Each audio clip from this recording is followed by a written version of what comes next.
Beh, la situazione non è drammatica e forse peggio, perché do solo due dati: 110.000 posti di lavoro in Italia persi e 7 miliardi di fatturato scomparso.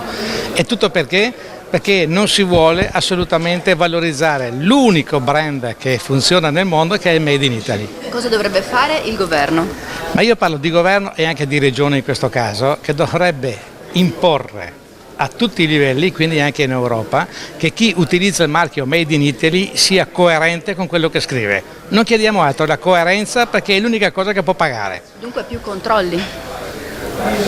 Più che più controlli, far capire a chi produce anche i grandi marchi, anche i grandi brand, perché mi risulta che stanno facendo parecchie indagini, anche sulle bottiglie d'alta gamma ci sono un po' di cosucce non proprio del tutto felici sotto questo profilo.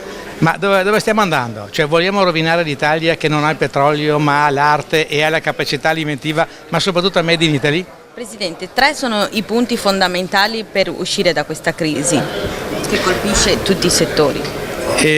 L'importante di oggi è che abbiamo cercato non di fare grandissimi numeri, ma di dire le cose concrete che possono trovare sviluppo per le nostre aziende, ma non solo le nostre aziende, per tutto chi ha voglia di lavorare e di produrre. Il 30% del nostro mondo lavora nel comparto casa ed è importantissimo che ce lo ricordiamo, quindi la valorizzazione anche delle leggi regionali su questo settore sono fondamentali.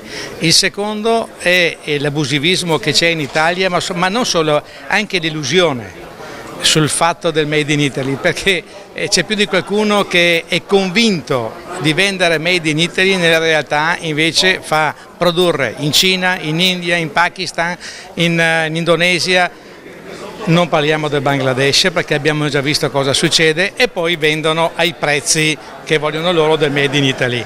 Questa non è concorrenza sleale, questa è delinquenza, perché almeno avere il coraggio di metterci la faccia e dire: io produco in Bangladesh, quindi non è Made in Italy.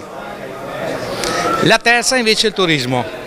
Oltre al comparto casa, il turismo, e il Veneto è la prima regione in Italia per turismo, ha la possibilità di poter sviluppare ulteriormente il lavoro delle nostre imprese. Cogliamola sta occasione, è unica.